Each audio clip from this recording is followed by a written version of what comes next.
इस संसार में हर एक इंसान जन्म लेता है। जन्म लेने के बाद वह वृद्ध भी होता है और वृद्धावस्था में ही इस दुनिया को छोड़कर वह चला भी जाता है। लेकिन हर एक इंसान के मन में एक सवाल रहता है, किसी को भगवान के प्रति, तो किसी का खुद के प्रति, और किसी का तो दूसरे की तरफ। उसके मन में एक सवाल हमेशा खटकती रहती है। वह सवाल हम शायद अपने परमात्मा से पूछना चाहते हैं, लेकिन उस सवाल का उत्तर जाने बगैर ही अधिकतर लोग इस दुनिया को छोड़कर चले भी जाते हैं। तो आज हम आपके लिए एक ऐसी कहानी लेकर आए हैं जो थोड़ी लंबी तो है, लेकिन अगर आपने इसे पूरे ध्यान से, पूरे मन से अंत तक सुन लिया तो आपके मन का हर सवाल इस कहानी के बाद खत्म हो जाएंगे। एक बार की बात है, तथागत गौतम बुद्ध अपने कुछ शिष्यों के साथ एक गांव से गुजर रहे थे। तभी उन्होंने देखा कि यहाँ से कुछ दूरी पर एक पेड़ के नीचे एक वृद्ध व्यक्ति बैठा है। वह जोर जोर से हंसता और फिर अचानक एकदम से चुप हो जाता। बुद्ध के साथ उनके शिष्यों ने भी देखा। जब बुद्ध वृद्ध व्यक्ति के पास पहुंचे तब वह व्यक्ति बुद्ध को देखकर जोर जोर से रोने लगा और बुद्ध के चरणों में गिरकर कहने लगा, बुद्ध, आप जो भी कुछ कहते हैं वो सब सत्य है, लेकिन मैं मूर्ख आपकी बातों को समझ नहीं पाया और आपका विरोध करता रहा, आपका अपमान करता रहा। बुद्ध उस रोते हुए व्यक्ति के आंसू पोंछे और थोड़ी देर उसकी ओर देखते रहे। उसके बाद बुद्ध ने अपनी झोली से कुछ भोजन निकाले और उस बूढ़े व्यक्ति को खाने के लिए दे दिए। वह व्यक्ति बहुत भूखा था। उसने खाना खाया और पानी पिया, लेकिन भोजन के हर निवाले के साथ वह कभी हंसता तो कभी रोता था। बुद्ध के शिष्यों को बूढ़ा इंसान पागल लग रहा था। शिष्यों ने बुद्ध से पूछा, तथागत, यह वृद्ध व्यक्ति कौन है? क्या इनका दिमागी संतुलन ठीक नहीं है? हमें तो यह इंसान पागल मालूम पड़ता है। बुद्ध ने कहा, नहीं, यह इंसान पागल नहीं है, बल्कि इसे ज्ञान की प्राप्ति हुई है। इसलिए तुम इनके पास जाओ और ज्ञान प्राप्त करो। शिष्य उस बूढ़े व्यक्ति के पास जाते हैं और उनसे पूछते हैं, हमें आपके हंसने और रोने का कारण नहीं समझ में आया। क्या आप हमें इसके पीछे का कारण समझा सकते हैं? वृद्ध व्यक्ति ने कहा, आज से कुछ सालों पहले मैं गौतम बुद्ध से मिला था। मैंने उनके उपदेश सुने, लेकिन उनके उपदेश मुझे बहुत ही बेकार लगे। मुझे लगता था कि जीवन जीने और जीवन में आगे बढ़ने के लिए बुद्ध का उपदेश किसी काम का नहीं है। मुझे लगता था कि बुद्ध सबको बहका रहे हैं। इसलिए मैंने बुद्ध के विरोधियों के साथ मिलकर उनके साथ षड्यंत्र रचता, लोगों के सामने बुद्ध की बुराइयां करता और कोशिश यही करता कि ज़्यादा से ज़्यादा लोग बुद्ध के खिलाफ हो जाएं और उनके झांसे में ना आए।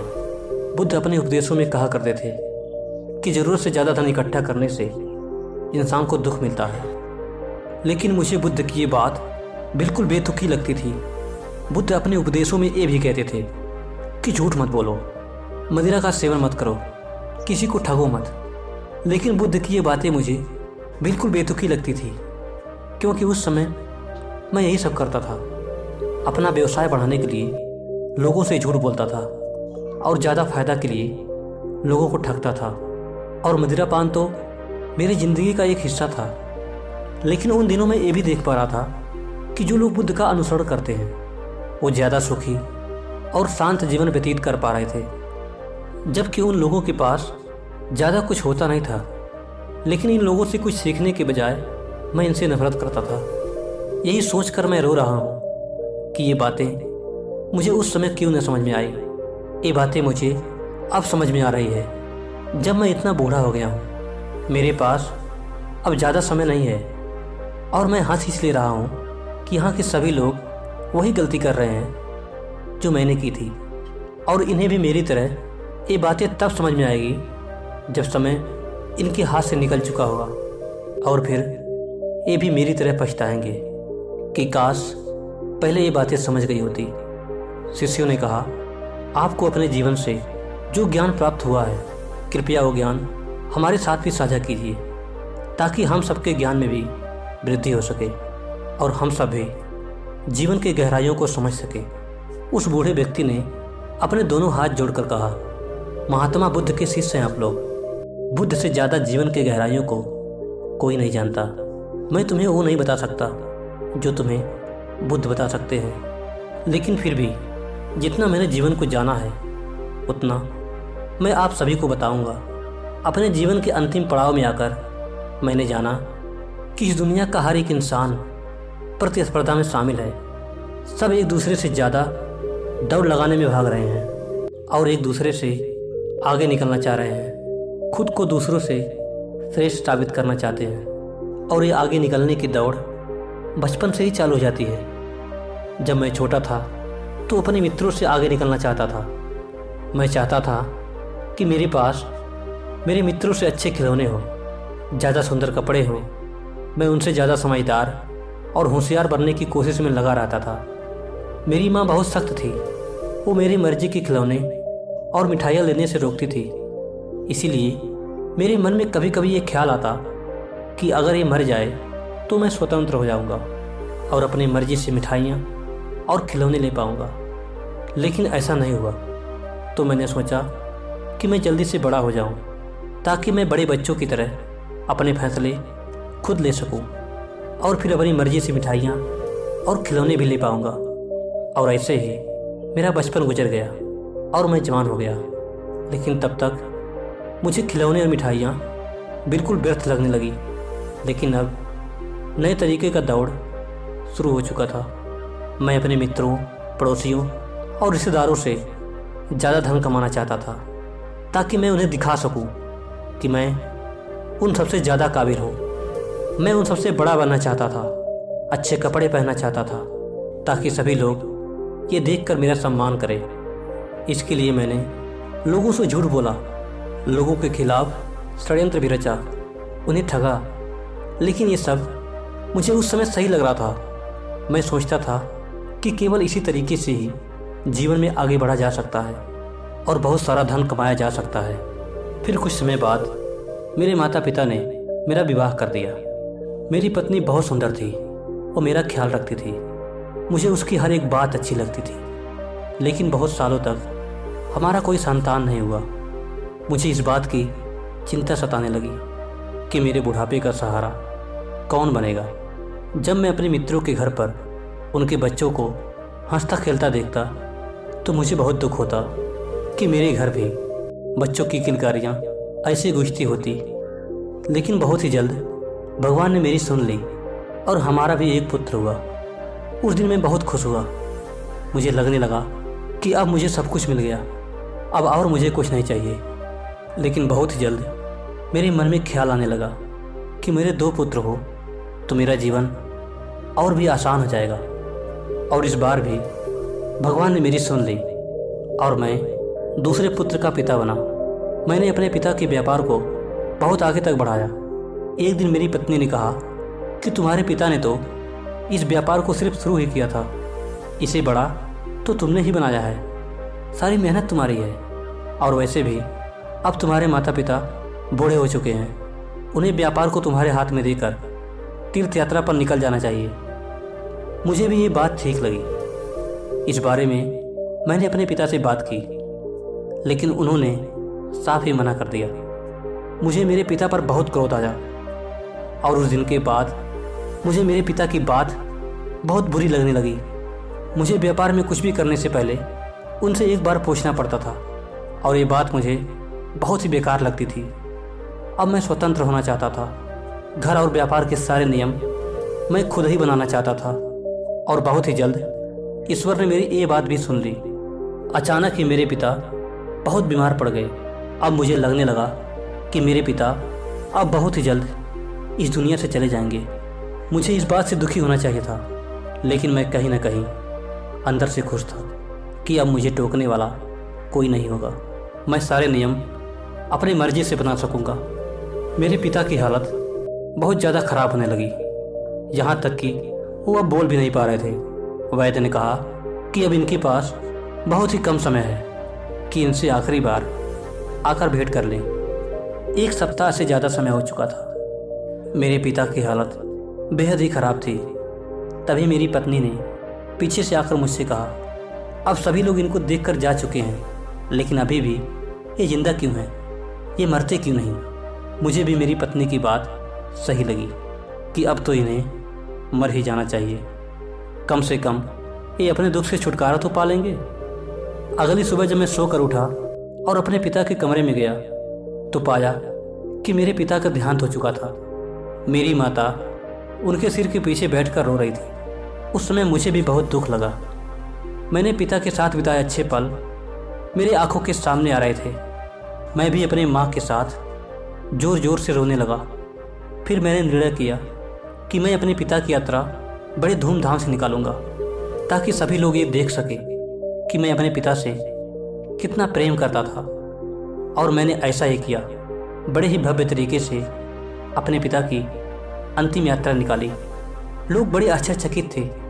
आज से पहले कभी इतनी बड़ी यात्रा किसी ने देखी न थी। वे मेरी तारीफ़ें कर रहे थे और ये सब देखकर मैं अंदर ही अंदर बहुत ही खुश था कि लोगों की नज़रों में मेरा सम्मान और भी बढ़ गया है। फिर उसके बाद पूरे व्यापार पर मेरा पूर्ण नियंत्रण हो गया।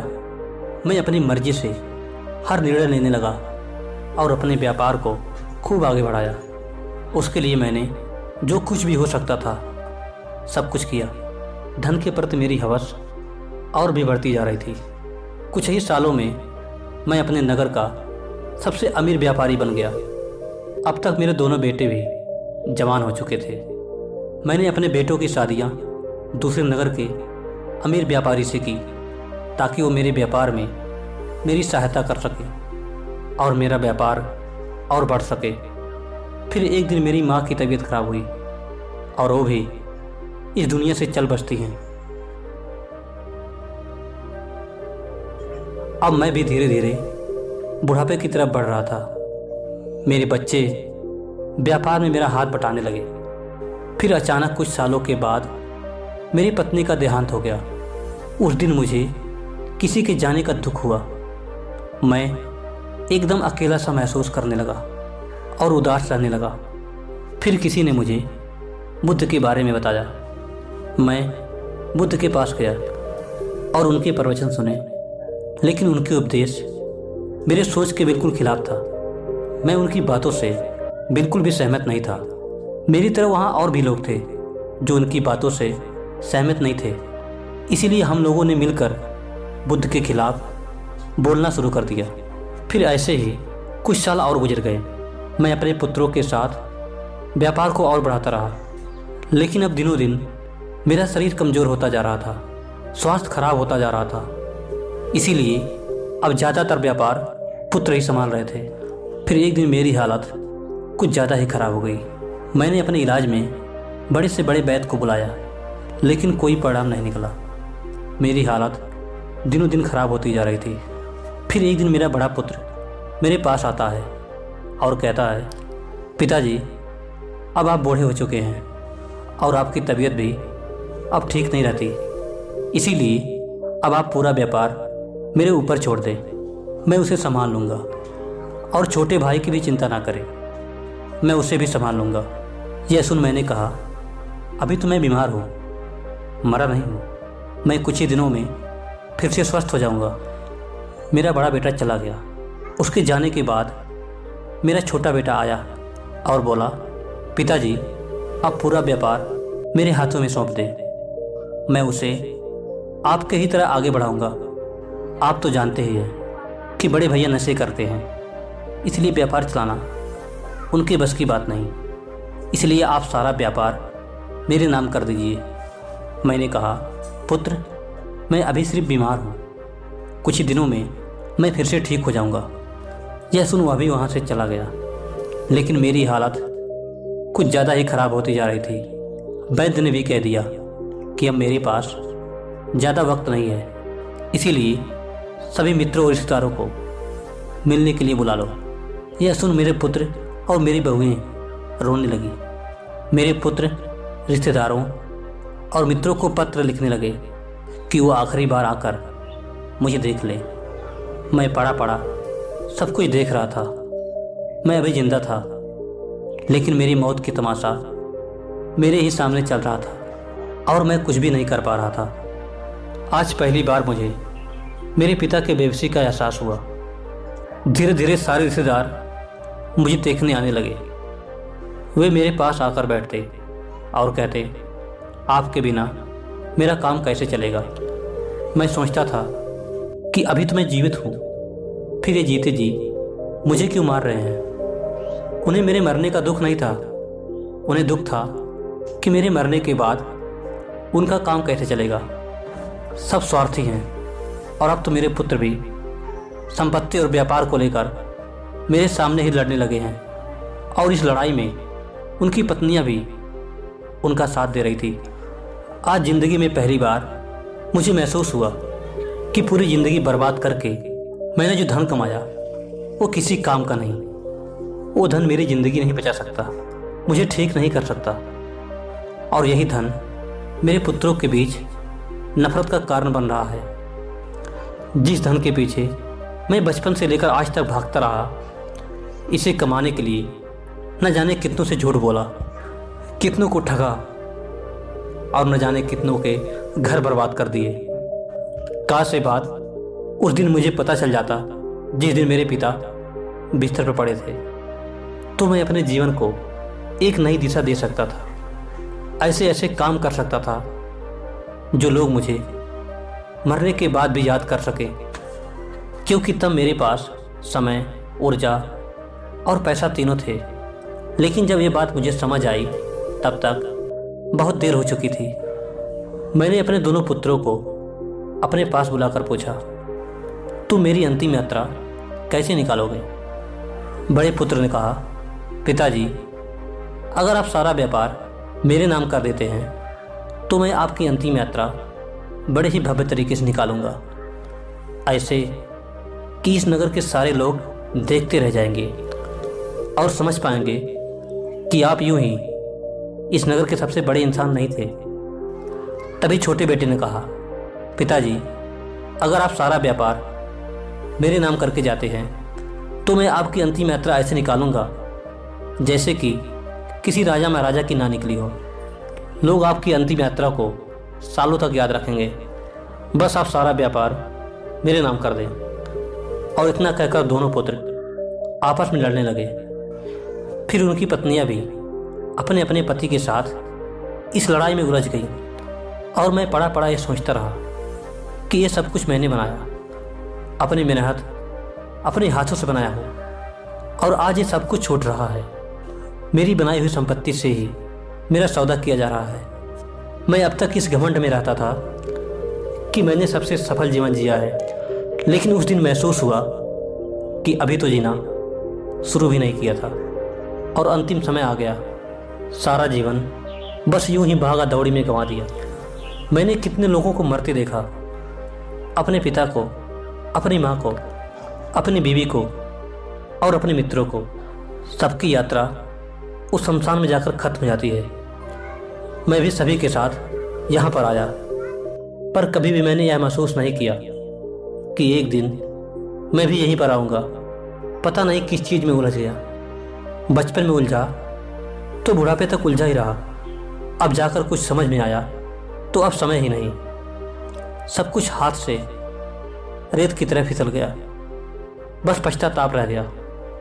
इतना कहकर वह वृद्ध व्यक्ति चुप हो गया और बुद्ध के पास आकर बोला, मैंने अपना पूरा जीवन नष्ट कर दिया। क्या इन बचे हुए दिनों में मुझे कुछ मिल सकता है। बुद्ध ने कहा, अपने जीवन का एक बड़ा हिस्सा भले ही तुमने अज्ञानता में गुजार दिया हो, लेकिन ज्ञान का एक क्षण भी बहुत बड़ा होता है।